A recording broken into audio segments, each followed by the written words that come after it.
কোটা সংস্কার আন্দোলন এবং এর আনুষঙ্গিক কিছু টুকিটাকি বিষয় নিয়ে কিছু টুকিটাকি বিশ্লেষণ মনে হয় করা দরকার। এই যেমন বাংলাদেশের আইন অনুযায়ী আপনাকে 1 মাসের ওয়াইফাই বিল দিতে হবে না, এটা হয়তো অনেকে জানেন না। এরপরে আছে যে সময় টিভি কীভাবেও সারা দেশে নেট না থাকার পরেও তাদের ইউটিউবে লাইভ টেলিকাস্ট করতে পারলো। এরপরে আছে ভিপিএন কি ইউজ করা বাংলাদেশের আইন অনুযায়ী লিগ্যাল না ইলিগাল। তারপরে গ্লিসারিন আসলেও চোখের জন্য ক্ষতিকর বা চোখে পানি আনতে সাহায্য করে কিনা, এরকম আরও টুকিটাকি বিষয় আছে, মানে একদম টুকিটাকি বিষয় আর কি। তো ভাবলাম যে এই টুকিটাকি বিষয় সবগুলো একসাথে নিয়ে একটা ভিডিও বানাই। তো চলুন শুরু করা যাক। ওয়াইফাই ডিস্ট্রিবিউশন কিভাবে হবে বা ওয়াইফাই রেট কত হবে, এগুলো বিষয়ে কিন্তু নিয়ন্ত্রণ করে বাংলাদেশের এই টেলিকমিউনিকেশন সেন্টার যেটা আছে এই বিটিআরসি। এই বিটিআরসি 2021 সালে অক্টোবর মাসের দিকে একটা নিয়ম করে। নিয়মটা হচ্ছে যে আপনি যদি ওয়াইফাই ইউজার হন, আপনি যে প্রোভাইডারের কাছ থেকে আপনি নেট নিচ্ছেন, তারা যদি সম্পূর্ণ একদিন আপনাকে নেট দিতে না পারে, তাহলে আপনার পুরো মাসের 50% টাকা তাকে দিলেই হবে। যে আপনার পুরো দিন মানে মাসের 30 দিনের মধ্যে একটা পুরো দিন টানা একদিন নেট ছিল না। এই ঘটনা যদি টানা 2 দিন হয়, তাহলে আপনি জাস্ট 25% টাকা পে করলে হবে। অর্থাৎ আপনার ওয়াইফাই বিল যদি 1000 টাকা হয়, আপনাকে 250 টাকা দিলেই হবে। এবং যদি টানা 3 দিন নেট না থাকে এই বিটিএসসির এই নিয়ম অনুযায়ী, তাহলে আপনাকে ওই মাসে আপনার প্রোভাইডারকে কোনো টাকাই দিতে হবে না।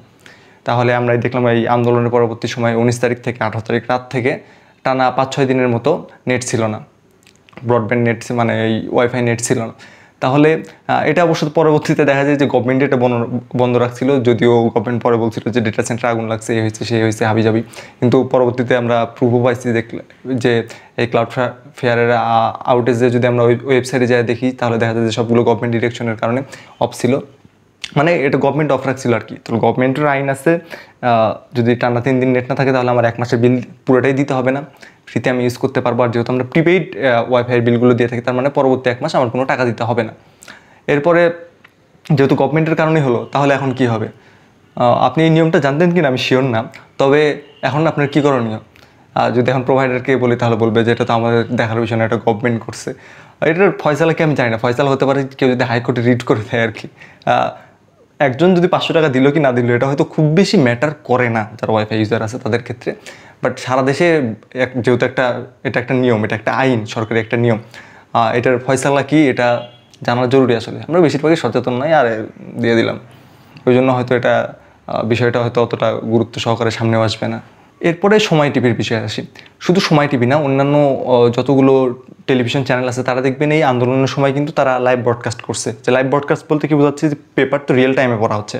অর্থাৎ আপনি যখন 12টার খবর দেখতেছেন, এটা এরকম না যে ওটা 9টার দিকে রেকর্ড করে রেখে আপনাকে 12টার দিকে দেখাচ্ছে, 12টার দিকে রেকর্ড করতেছে, অন এয়ার তখনই দেখাচ্ছে।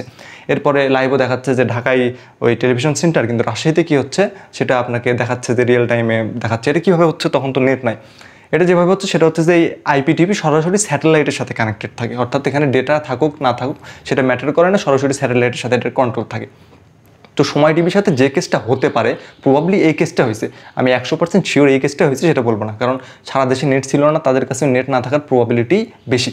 তো সেটা ধরে নিয়ে আমার অ্যাজাম্পশন এরকম যে এটা পসিবল যে অন্যান্য দেশেও তো তাদের শাখা আছে এই সময় টিভির, ধরেন ভারতেও তাদেরই আছে, সেখানে অফিস আছে তাদের। তো আমি যখন টিভিতে এই 12টার দিকে নিউজ, তো আমি টিভিতে যে কলকাতায় আছে বা ভারতে আছে বা অন্যান্য দেশে আছে, তারাও তো সময় টিভি দেখতে পারবে। তো সেখানে তাদের যে অফিস আছে তারা কিন্তু স্ক্রিন শেয়ার করে ওটা ইউটিউবে চালাতে পারবে, কারণ ইউটিউব তো বাংলাদেশে ওই টাইমে চলতেছিল না নেট না থাকার কারণে, কিন্তু ভারত বা অন্যান্য দেশে তো চলতেছিল। তারা স্ক্রিন শেয়ার করে কিন্তু যে আপনার জিমেইল পাসওয়ার্ড বা ইউটিউব চ্যানেলে যা লাগবে আমি সেখানে প্রোভাইড করে দিলাম, তারপর সেটা স্ক্রিন শেয়ার করে তারা ব্রডকাস্ট করলো, ইউটিউবে লাইভ হয়ে গেল। মানে ব্যাপারটা এইভাবে হতে পারে। এটার একটা আমার মনে হয় যে এইটাই হয়েছে, অন্য কিছু হতে পারে, আমার পার্সোনাল অপিনিয়ন এটা হওয়ার পসিবিলিটি বেশি। এরপরে আরেকটা বিষয় হচ্ছে যে পুলিশ, আমরা দেখতেছি যে বাইরে কেউ বের হলে, বিশেষ করে যদি ছাত্র বয়সী কেউ হয়, ছাত্রছাত্রী এরকম হয়, ছেলে মেয়ে উভয়ের ক্ষেত্রে পুলিশ ফোন চেক করতেছে। আপনার ফোন দেন, লক খুলে দেন, হোয়াটসঅ্যাপ মেসেঞ্জার যা বলতেছে তারা ইচ্ছা মতো চেক করতে পারতেছে। পুলিশ কি এই আইনি অধিকারটা সংরক্ষণ করে? উত্তর হচ্ছে অবশ্যই না। গত বছর 2023 সালের আগস্ট মাসে বিএনপি সারা দেশে বিভিন্ন রকমের সমাবেশ করতেছিল। সেই সময় দেখা গেছে, সেই সময় এরকম ঘটনা ঘটছিল, পুলিশ যারা আন্দোলনে যাচ্ছিল বা সাধারণ মানুষজন যারাই যাচ্ছিল, যে বাসের র্যান্ডম মানুষজনের ফোন টোন চেক করতেছিল।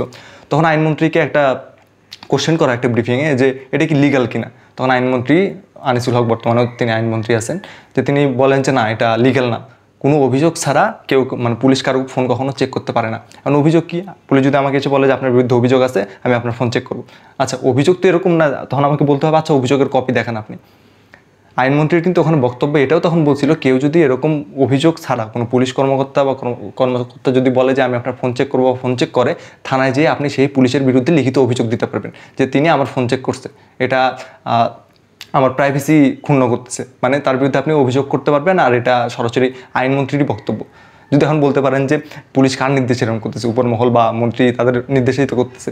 হ্যাঁ, আপনার এখন বাস্তবতা হচ্ছে যে আইন আছে, এখন প্রয়োগটা কীরকম হতে পারে, এরকমও হতে পারে যে আমার সাথে মানে পসিবিলিটি আছে এরকম হওয়ার, কারণ আইনের প্রয়োগের যে অবস্থা, যে আমার সাথে এরকম কোনো পুলিশ এরকম বলতেছে যে আপনার ফোন দেন, আমি বললাম না আমি কেন দেবো, এটা তো আমার রাইট, আমি আপনাকে ফোন দিব না।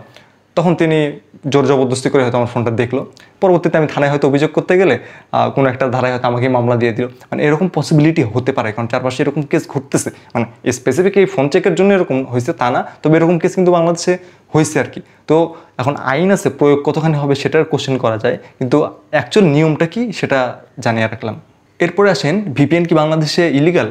না, ভিপিএন বাংলাদেশে লিগাল। ভিপিএন আসলে কি করে, আপনি আপনার নেট ইউজ করে কোন রুটে কোন ওয়েবসাইটে যাচ্ছেন, কি ব্রাউজ করতেছেন, এগুলো আসলে রুটগুলো চেঞ্জ করে দেয়। রুটগুলো চেঞ্জের কারণে আপনার প্রাইভেসি, আপনার ইনফরমেশনগুলো সুরক্ষিত থাকে। এটা কিন্তু আপনার তথ্য অধিকার যে আপনি আপনার মানে প্রাইভেসি আপনি এটা সংরক্ষণ করতে পারবেন। বাংলাদেশে ভিপিএন ইউজ করা ইলিগাল না, তবে অনেক দেশে কিন্তু ভিপিএন ইউজ করা ইলিগাল।